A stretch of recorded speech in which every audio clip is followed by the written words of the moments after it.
On today's Locked On Jayhawks, Kansas bounces back with a top 10 victory over the Oklahoma Sooners in a Big 12 home game in Allen Fieldhouse. We're breaking down the game, recapping what went right for KU, some lessons to be learned from the game, and what's next for the Jayhawks. You are Locked On Jayhawks, your daily podcast on the Kansas Jayhawks, part of the Locked On Podcast Network, your team every day.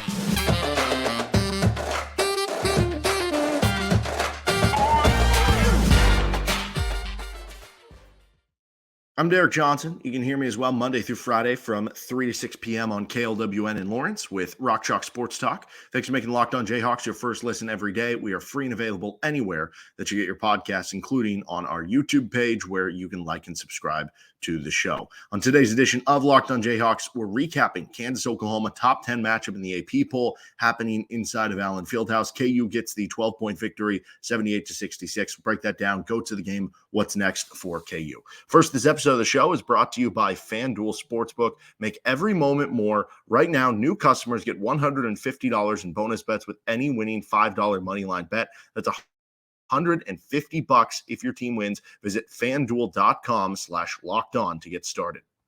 So KU victorious 78-66 as they earn another, top 10 victory. I mean, it always depends. Do you look at the top 10 victory of where they are now, where you are when they played them? I always think it's kind of a mix of both because, maybe you played a team who's top 10 in the middle of the season and then they had an injury and something happened. Maybe with the preseason, it's a little bit different. But you look to Kentucky, they're ranked 6th this week in the AP poll. Oklahoma this week is ranked 9th, right?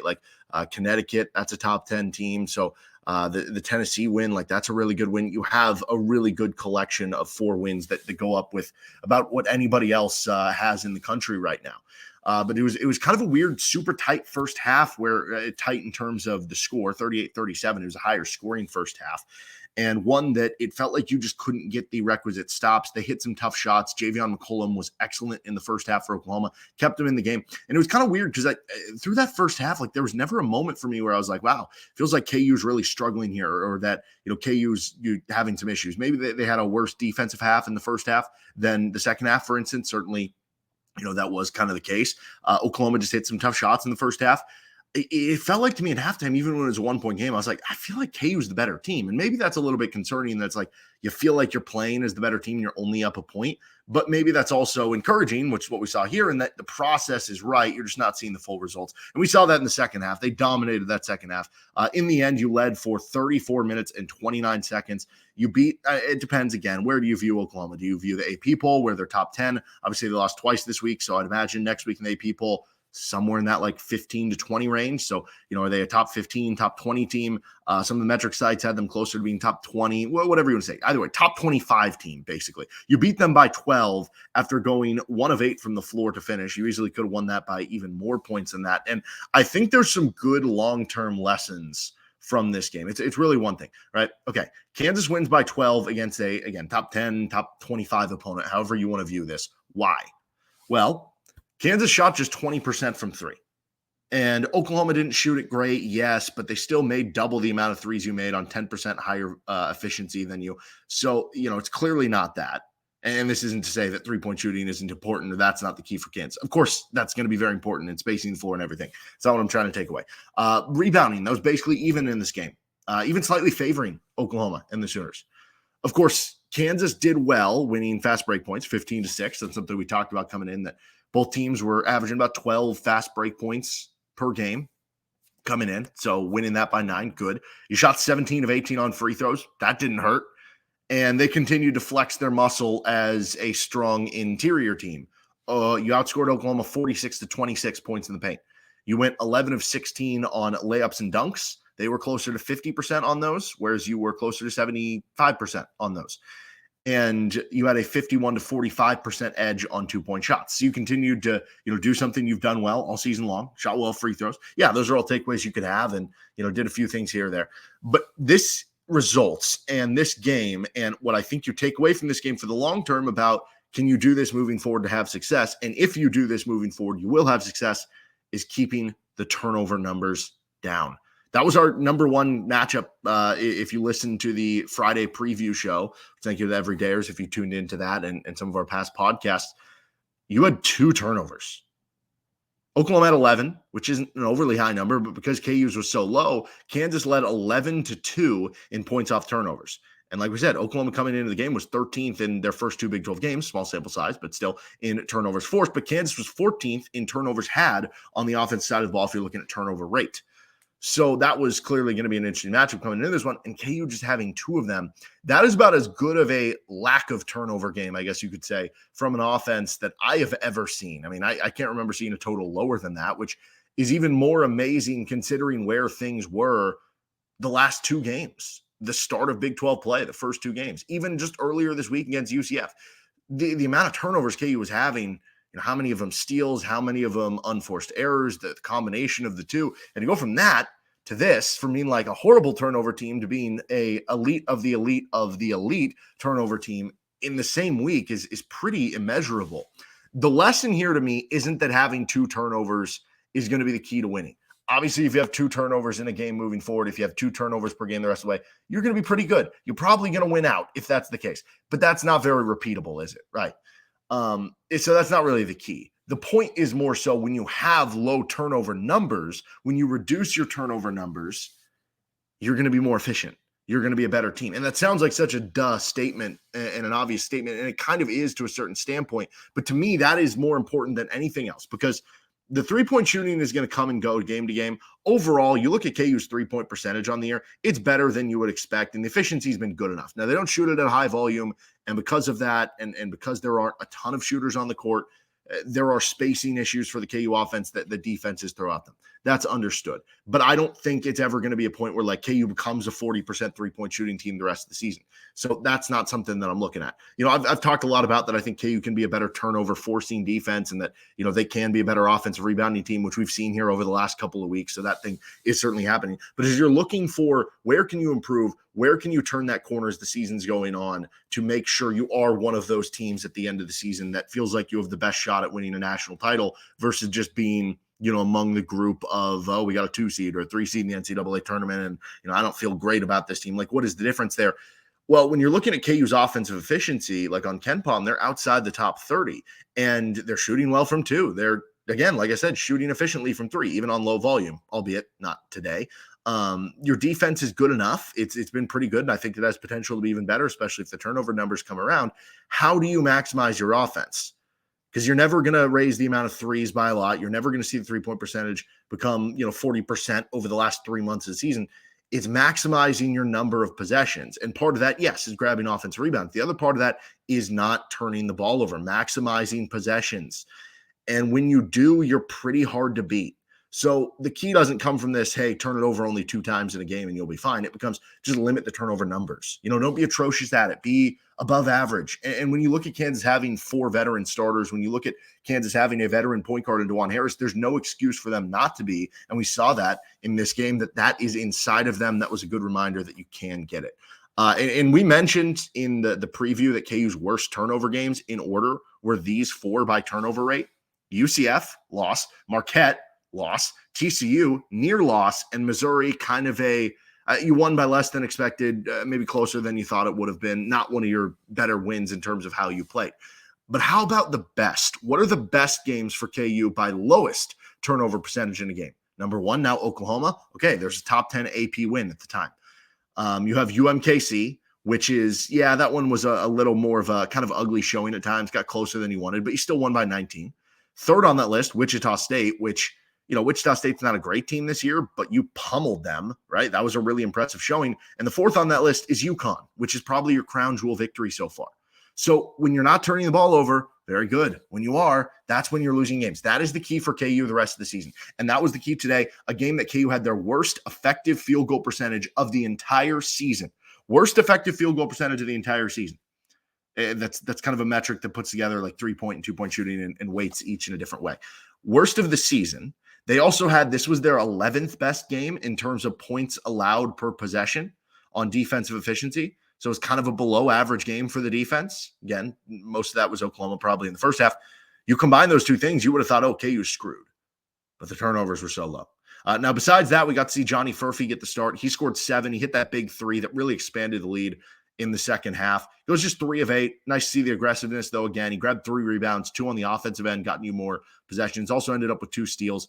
The minutes were pretty similar. It didn't matter that much whether he was starting or not. 19 for him, 18 for Elmarko Jackson, who, again, just felt like Elmarko was just kind of there, just kind of floating around. Certainly the other guys saw their rotation opportunity dwindle down, just 4 combined minutes for Jamari McDowell and Nick Timberlake, who both had quick hooks. But bottom line, this is a huge bounce-back victory in a lot of different ways for KU. And maybe there is a spark that Johnny Furphy is going to provide by being in the lineup. Maybe it does, open up your spacing a little bit more. Maybe it does create an extra offensive rebounder out there, which that goes back to the idea of how can you maximize possessions. That's one of the ways, and he's going to be better at that than Elmarko Jackson is. And even though I don't think Furphy had the best defensive game, and I think Elmarko's a better defender than he is at least lengthy, which is going to give you more versatility with who he can defend and some of the rebounding and the shooting. That maybe there is a correlation there, and we'll see if they go on a run after making this starting swap, though it didn't have a huge difference in terms of the minutes played. This was important, though, in a lot of ways. Important to the start of winning Big 12 play. We'll mention it again. You probably got to go 7-1 in these first 8 with that final 10. At the very least, you got to go 6-2. Just looking a lot better after last game. You wanted to wash that taste out of your mouth, and beating a good opponent is always a good thing and adds to your resume, and doing it so by a lot. This is the first time you've beaten a good opponent by a lot, right? Like you look at KU's other big wins so far in the season, and they're close wins, and that's okay, because when you're playing good opponents, you don't expect to always blow them out. But it'd be nice to show that you can do it every so often. You go back to the national title year, right? They had that one game where they blew out Baylor. Now they got blown out by Kentucky, but you showed that when you're on the top of your game, you can do it. And I guess Tennessee wasn't far off. You beat them by 9, but still, I thought this was a really impressive all-around effort, and nice to move on from the UCF loss for KU to make you feel like that was more of an aberration than what they kind of are. Let's get to our go to the game and what's next for KU men's basketball on this episode of Locked On Jayhawks. First, we are brought to you by FanDuel Sportsbook. The NFL regular season is wrapping up, but there's still time to get in on the action with FanDuel, America's #1 sportsbook. Right now, new customers get $150 in bonus bets guaranteed when you place a $5 bet. That's $150 in bonus bets, win or lose. The app is so easy to use, and there's many different ways to bet, like live same-game parlays. You can find bets in the new Explore tab if you want to see what somebody else has. Maybe you're struggling to come up with ideas. Make a parlay in the Parlay Hub, the best way to find popular parlays, same idea there, and more. So visit FanDuel.com/lockedon and make your first bet a layup. You can bet on the NFL playoffs through the weekend. You can get in on KU action. You can put together same-game parlays with the Jayhawks. You can get futures, KU to make a Final Four, win the national title, Chiefs to make the Super Bowl, whatever it is. FanDuel, official partner of the NFL. On to our GOATs of the game. We're going to start with our good GOATs and then get to our bad GOATs. If you're new to this segment, good GOATs is kind of the new adage of the term. The youngsters, what they're all saying, greatest of all time. And then the older adage is what I kind of was growing up on when I was younger, and certainly for a generation older than me. Bad, like GOAT used to be a bad thing. It was a scapegoat. It was not something you wanted to be had. So the good GOAT here, we're going to start with KJ Adams. He had 15 points. I was actually surprised when I looked at the box score after the game and saw he went 5 of 14. I was like, wow, that didn't feel like he, had that kind of low of a field goal shooting percentage game. I guess he did miss like 3 or 4 of those mid-range shots. I did appreciate the aggressiveness, because when you look at how teams are playing them and the lack of spacing, he has to be aggressive in shooting those. And we've seen games where he's hit, gotten 2 of 3 on those shots. So it's not like he can't hit them at all. He also was 5 of 5 on free throws in the game. So that added to the efficiency a bit, which, by the way, I wanted to circle back to this. So if you remember, and this same thing happened last year, KJ was struggling on free throw shooting. In fact, it was pointed out to me by Brian Haney, voice of the Jayhawks. He started 2 of 13 on free throws last year, and then he picked it up the rest of the season. I think he shot like 60% from there the rest of the season. This year, he also started 2 of 13. At the end of the Maui Invitational and the Tennessee game, he was 2 for 13. Now, looking back, the Maui Invitational, that was the week after his mom died. If he had some bad games there to lower those numbers, it would certainly make sense, because a lot of free throws feels like it is kind of a mental game. But since the Maui Invitational, KJ Adams has shot 31 of 44. That's a cool 70.4% on free throws. That will get it done. He also had 10 rebounds in this game. The amount of rebounding he is doing here of late is pretty remarkable. Goes back to the idea, maximize possessions, limit turnovers, grab more rebounds to make up for the fact that you don't shoot a ton of threes or space the court super well. Number of games with 7 or more rebounds from the start of the season to the Yale game for KJ Adams. He had 1 of them with a season high of 7. Over the last 4 games, He's had 4 games with 7 or more rebounds, including 3 with double-digit rebounds, and he's averaging 9.5 rebounds per game over that span. He also had 3 assists to 0 turnovers, 1 block, and 1 steal. And specifically for KJ, I thought his first half was arguably the best half we've seen from KU basketball players since, gosh, I don't know. I'm almost tempted to go back to the Champions Classic and be like that stretch of Dajuan Harris in the second half, or Hunter Dickinson. I don't know, pick a half, because he ended up with 20 and 20 in that game. There's some other ones that would come to mind, but certainly it's up there. And I think in Big 12 play, certainly the best half played by any KU basketball player so far belongs to, yes, and I know Hunter Dickinson had 30 against TCU, KJ Adams in that first half. That first half, KJ Adams, when it was a tighter game, KJ had 15 points, 8 rebounds, 2 assists, 1 block, 1 steal in all 20 minutes of play in the first half. He was great. And honestly, I don't think he'll end up winning it, but I believe he should be in the running again for Big 12 Most Improved Player. We'll see if the stats, how much different they look from this year to last year. I do think they'll look a little better. I mean, if he keeps rebounding like this, clearly that's going to be better. It's just the idea, too, that not only has he gotten better to me in a lot of different ways, he's refined maybe the free throw shooting a little bit more, he's added a little bit more to his game, even more passing, more dribbling to his game. It's the idea that he had to move positions. He now has to, kind of work with Hunter Dickinson in a way. He went from being a 5 to being a 4. I think he should be in that conversation. Anyway, speaking of Hunter, he gets a good goat here. 24 points on 11 of 19 shooting. He was 11 of 16 on 2s, 0 of 3 from 3s, so maybe saving those for a later date. 14 rebounds, another good rebounding game, 2 assists. And how about the 5 blocks? The defense from Hunter Dickinson, that tied a career high for him. That was a new KU career high or season high, whatever way you want to put it. Hughley and Godwin, the 2 main centers for Oklahoma, combined for just 9 points on 3 of 9 shooting. And then they brought in that other stretch 5 center who hadn't played in a month. And typical Kansas playing a white guy who can shoot it, who hits 2 threes when he comes in with 1 made on the year. But anyway, with those 2 guys, 3 of 9 from the floor, and then he gets those big blocks. He was excellent on the defensive end of the floor. And also that baseline hook shot, it's just so deadly, man. And it was nice to see him hit the right-handed hook shot, kind of running into the middle of the lane too, showing the versatility of his offense a little bit. Kevin McCullar gets a good go, 21 points on 5 of 12 shooting. He was only 1 of 5 from 3, got a couple of good looks, so weren't falling totally today. 10 of 11 from the free throw line, though. He's been excellent free throw shooting really over the last, month or so. 4 rebounds, 4 assists, and 1 steal. Hope the knee is okay long-term. He obviously took that bump. I don't know what specifically. I mean, obviously he kept playing through it, so I don't think the idea here is that, he's going to have to miss time or anything. But then again, maybe you go another day and it swells up or something. Who knows? But certainly you hope that has no impact on him.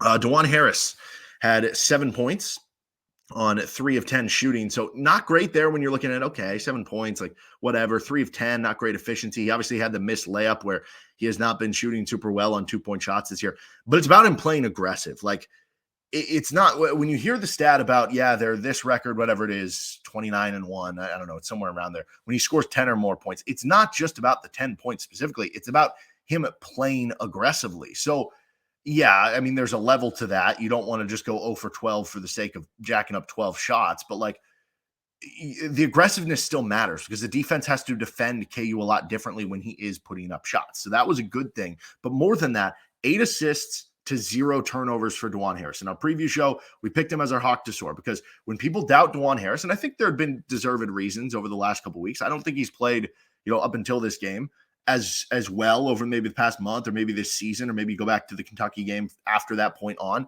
as he had from last year. Right. And you're kind of setting your own bar. And to that notion, I still think Dajuan has been, KU's 4th best player during that standpoint, though it hasn't been a ton of competition, but that, you weren't seeing Big 12 Defensive Player of the Year all the time, and you weren't seeing as much consistency, and you were seeing more turnovers. And part of that is, I don't know, there's a lot that kind of goes into what would cause that necessarily. That might not all be his fault necessarily, but I thought when people doubt him is when he starts to pick it back up. And that's why I picked him as a hawk to soar in this one. I also thought he had a pretty solid matchup on that end of the floor. And we saw it today, 8 assists to 0 turnovers. And we mentioned this in the UCF game. It's one thing for him to have a handful of turnovers in the game. If the team has 20 turnovers and he has 5, well, he's clearly not the only guy who has a turnover issue. There's still 15 other turnovers. It's not just him. But when you are the point guard, when you are the guy that is supposed to set the example, when you are supposed to be the composing figure on the court, when you are supposed to be the veteran leader that gets everything orchestrated and isn't just a calming presence for yourself, but for the rest of the team, it is important. It's almost like, wins are and they aren't a quarterback stat, right? Like wins are about the team in the NFL or in college football. You could be the best quarterback in the world. If your team sucks, you're not going to win games. But like there is a certain level of good quarterbacks win games. You know what I mean? That's kind of what it is with like turnover numbers for an offense.